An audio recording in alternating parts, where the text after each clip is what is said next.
Hey folks, welcome back. I got a request earlier this week from a subscriber to do a video on hand health. I think this is a really important topic and I love talking about it because I've gone through injury in the past, through creative ruts, all sorts of dark places where we guitarists end up from time to time. I think it's important to talk about it, and I think it's under discussed in the musical communities that I've been a part of, but everybody has a story with this, and I want to share mine today because maybe it'll help you. I'm going to be talking about the Alexander technique, acupuncture, and my experience with various other modalities, but I don't want you to think that I am a medical professional or a practitioner of the Alexander technique or an acupuncturist. I am not. And all I have is personal experience to share with you that's been really fruitful for me. And I will point you in the right direction to other resources so you can experience firsthand from a practitioner or from a skilled professional the things I'm going to be talking about today. So please join me. Here we go. I used to be a very nervous practicer. I used to always feel like I was really behind everybody else. And when I started music school, this feeling started creeping in everything I was practicing and working on, that I needed to do it quickly, needed to absorb the material as quickly as possible so I could move on to the next idea. Eventually, this became calcified in my approach, and nearly everything I did, even though I didn't realize it at the time, had this anxious edge to it as far as needing things to be done quickly. This is really detrimental to good learning, but also to your physical health. What happened was I was always tight when I was playing. I was mentally closed off to possibilities and to feedback and to input from my surroundings. And it ultimately led, I believe, to my first playing-related injury. When I was 19, a year after starting music school, I was working on a transcription for a jury at the end of the semester. And I picked something that was difficult, and I think too difficult and quite technically challenging, which I thought was noble. But really, if I'd had a little bit more oversight from professors, in hindsight, I think I should have been talked out of it because it was too difficult. But I was set on my goal and I was practicing super hard every day. And again, with this very nervous, anxious approach to learning. And it led to too much tightness. And I injured myself, had inflammation all throughout my left and right arms, a lot of tendonitis, to the point where I couldn't play the guitar without feeling intense burning throughout my forearms, which is crazy looking back on. I must have been so tight and so psychologically, just shut off. But that's what happened. And I had to put the guitar down for weeks. And even when I was able to play again, I was always on the edge of almost hurting myself again, and I started to actually fear my body and fear guitar playing, and didn't have very much pleasure in it, even though I was in the middle of this conservatory program. So I wanted to set the stage for you because it's important in the discussion that's going to follow in this video to understand that I was in a very anxious, tight place around the time of injuring myself, and eventually discovering the Alexander technique and other things that really helped. When I was in the throes of my first playing injury, acupuncture really helped me. I think the environment of acupuncture, where you're sitting in a quiet, tranquil space, first of all, is really helpful. Just not being in your regular surroundings where there's all these demands, all these things vying for your attention. The acupuncture spaces are usually very serene, which is very helpful. And also the acupuncture itself really helped relax my arms, help get some of the swelling, tension, and inflammation down. It didn't deal with the root cause of how I got there in the first place, which I'll talk about later, but as an affordable way like a non-PT, non-ibuprofen route, I found it to be very helpful and something I could do on a regular basis going forward to help me maintain my health. Around that time, and it's a lesson I would learn for many years after that, I also began to think about my health in a more broad way, as in diet, as in exercise, all these things that we hear so much about. But when we're really busy and when we're really honed in on a goal, we tend to exclude all these things that don't feel essential. And I began to realize that exercising and playing sports or going for a walk every day was tremendously helpful when I would sit down at the guitar because my whole body would feel awake and enlivened. And if we spend our time just hunched over a guitar, collapsed, it's like being in front of a computer screen. It doesn't feel good to do all day. And same with diet. We hear about it all the time and it seems obvious, but if your only priority is to practice 5 hours a day and you're sacrificing making quality meals, cooking, taking care of the food that you're putting into your body, you're going to pay the price down the road because we are what we eat. And if all you eat is guitar 5 hours a day and Pop-Tarts and top ramen, you're not going to be able to play guitar for very long. There are people who do it, but I think they're actually in the minority. And I think it's a short-term benefit maybe of being able to practice a lot. But really, we have to think of guitar practice as being just a part of the creative act and creative health. We also have to think about food, about walking, about interacting with nature. And I think you'll find that if you're struggling with this and you're not getting a lot of good food in your body and good exercise, you'll find that your creative health will really benefit from being in contact with nature and from exploring the creativity of making simple recipes. A teacher of mine says, good health is a creative act. And I think that's so true. We can look for creativity in the food we make, in how we exercise, how we interact with others. It all plays into how we deal with the guitar.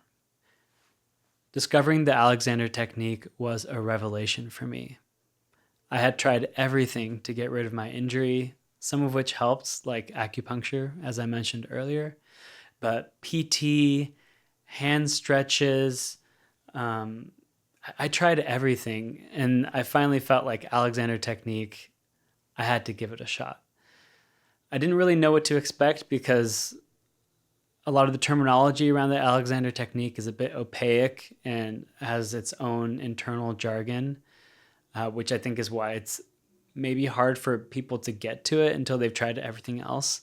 But for me, it really opened up my mind and gave me a new lease on playing guitar and music again. In my daily practice, I still use constructive rest that I learned from the Alexander technique every day. In the Alexander technique, they call it a lie down, which is essentially sitting in the semi-supine position with books under your neck to stabilize your neck along with your spine. And doing this for 5 or 10 minutes a few times a day, especially in between practice sessions. I'll probably do one in between takes of doing this video, is so rejuvenating. It's so helpful. And it's a very simple thing that you can do basically anywhere. I'm going to link to a video that explains this technique. I think it's a great video. It's very consistent with what I've done with a number of teachers. And I think it's one of the hallmarks of the Alexander technique that you can start doing even if you don't have access to a teacher.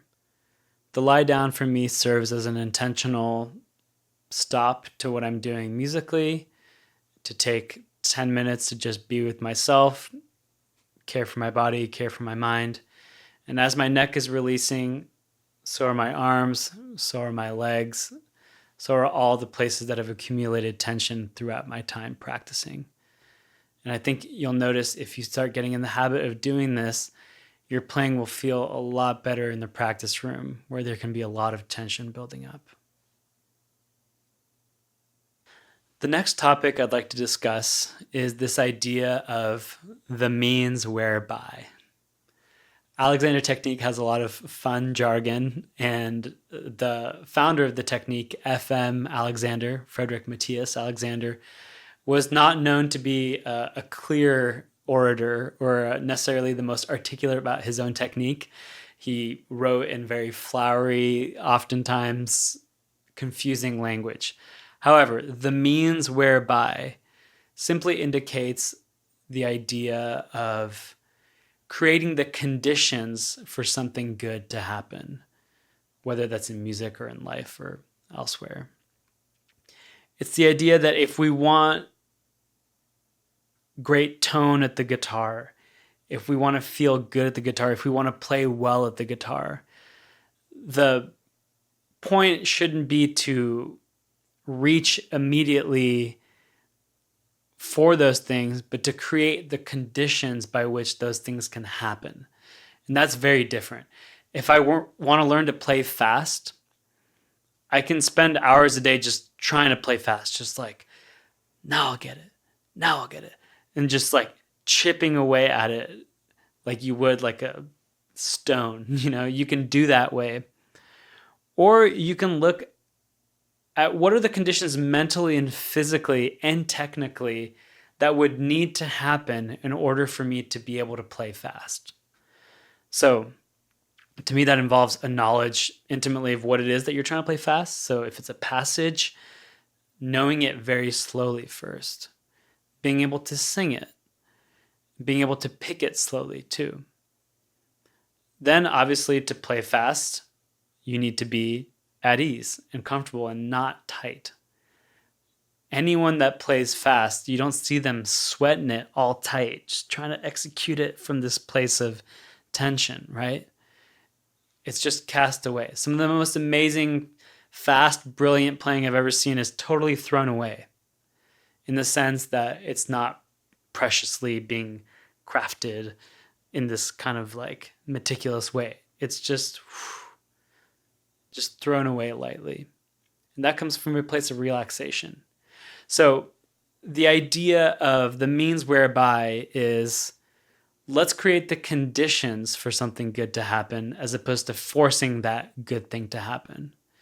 In a practice session, it can be about, okay, I want to have a good practice session. Okay, that means I need to start working first thing in the morning, get as many hours as I can during the day, and practice as many things as possible. Not true. The means whereby principle would teach us that to get a good practice session, we actually need to feel good when we enter the session, which means going for a walk in the morning, having a cup of coffee and some water, writing down what we would like to accomplish that day, writing down some things we're grateful for in music already, arriving to the practice session in a place of peace and curiosity, not a place of, I need to absorb this as quickly as possible because I want to be the most burning, shredding guitar player ever. That's what the means whereby technique means to me. And this differs among Alexander teachers and students and who you ask, but that's what it means to me. And I hope that helps you. On a personal note, I want to share that I store a lot of tension in my jaw. Even though in the past I've had problems with my hands and arms, my Alexander technique teachers have often identified that my legs and jaw are really tight and a lot tighter often than my arms are. That was really fascinating to me to learn. And I also learned that the jaw is actually considered a limb or an appendage, just like your arm, because it hangs off of your head, right? We have this jaw and it just kind of hangs off. And a lot of people, including myself, who hold tension in their jaw, it'll manifest throughout a tightening neck, obviously, because these muscles are all related to the neck, which goes to your shoulders. And then you can obviously see how it's all related. And that's an overarching theme in studies of the Alexander technique, is understanding that the whole of the body exists as one system. As humans, we tend to categorize fingers, hands, wrists, arms, torso, legs as these discrete parts of the body. But really, the body doesn't know any divisions. It's all related and all flowing, even into the mind. The body doesn't understand the mind versus the body. They're totally unified. So your mental state will also affect your jaw. Obviously, we all know that we have embodied feelings, right? When you're feeling nervous, you can map that to your body. When you're feeling happy, when you're feeling sad, these all have kind of intensely physical feelings. So I would encourage you, whether you study the Alexander technique or not, to start challenging some of these beliefs about what is a physical injury and what is a mental injury, and how those two interact together. It may surprise some of you that I don't really do any hand warm-ups. Those have only really ever exacerbated my issues and made me focus on my hands exclusively, which I don't really want to do. I want to think about warming up my whole body, which for me is just going on a walk in the morning, maybe getting some jump rope in, getting the blood flowing. And then when I sit down to practice, it's about getting to the practice session in a place of quiet and also starting very slow. I think about warming up as just a slower, less physically demanding version of what I want to do later. If I want to practice chords later that day, like some new voicings, I might take a simple 1 or 2 note chord and just practice striking it with the metronome or in some sort of regular interval and getting good tone and thinking about how my body feels when I'm playing the chord and the sound that's coming out. And slowly, from something really simple like that, you can work into a more demanding practice session as you feel your fingers waking up, as you feel your awareness kind of livening up. Finally, I wanted to share some resources on the Alexander technique if you're curious about it. One of the problems with the Alexander technique is that there's such a wide diversity of teachers and approaches. There's different accrediting bodies.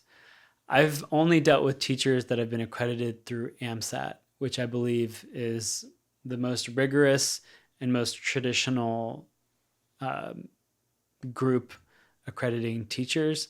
It's a rigorous 2 years of training to become a teacher with a pretty strict ratio of teacher to student.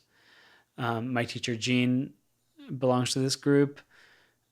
Teachers like Pedro De Alcantara and Missy Vineyard, who I've studied with, are also part of this group, even though teachers over time may leave behind the terminology of being an Alexander technique teacher. All the people that I've mentioned have at their core a foundation with this group.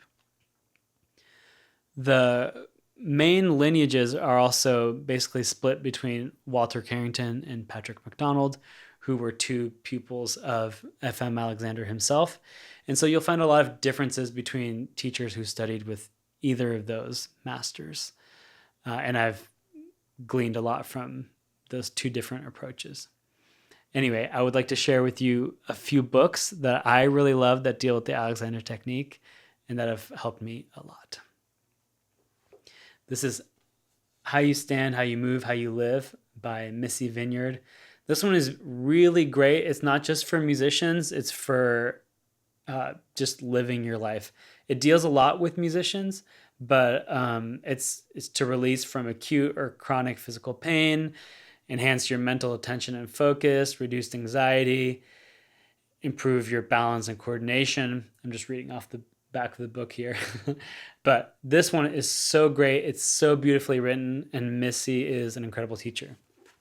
I got to take a lesson with her once, and it changed my life. Just Play Naturally is a great book by Vivian Mackey, who's a cellist, and I believe also Alexander teacher. It's a beautiful conversation with her and the cellist. It's a conversation with a man named Joe Armstrong, and it deals with Vivian's lessons with the great cellist, master of the cello, Pablo Casals, and how his teaching of the cello and teaching of music intersects with the Alexander technique. This really helped me with my practicing and inspired me to get way more detailed, way more patient. Great book. This is another one of my top music books of all time by Pedro De Alcantara, who is a Paris-based cellist, pianist, teacher, an Alexander Technique teacher. He is amazing. This book is incredible for getting started with the Alexander Technique. It's a very rigorous, kind of severe book at times. I think some of the later editions are a bit more playful than this one. But it talks about rhythm. It talks about the Alexander Technique, about music, about emotional states, about speech, about facial tension, about all these things that I was talking about in the video. A lot of it I gleaned from this book. He deals with your own artistry, with your practicing, with the way you live life. It's just an amazing book. And obviously, if you have access to a teacher in your area, it is money well spent. I really found a new lease on health, on playing the guitar, on creativity through my studies of the Alexander Technique. And someday I'll start up again, I'm sure. But I can't recommend it enough. Let me know if you have any questions regarding this video and if you have any comments to share on your own musical health journey. Thank you so much for being with me. Stay tuned.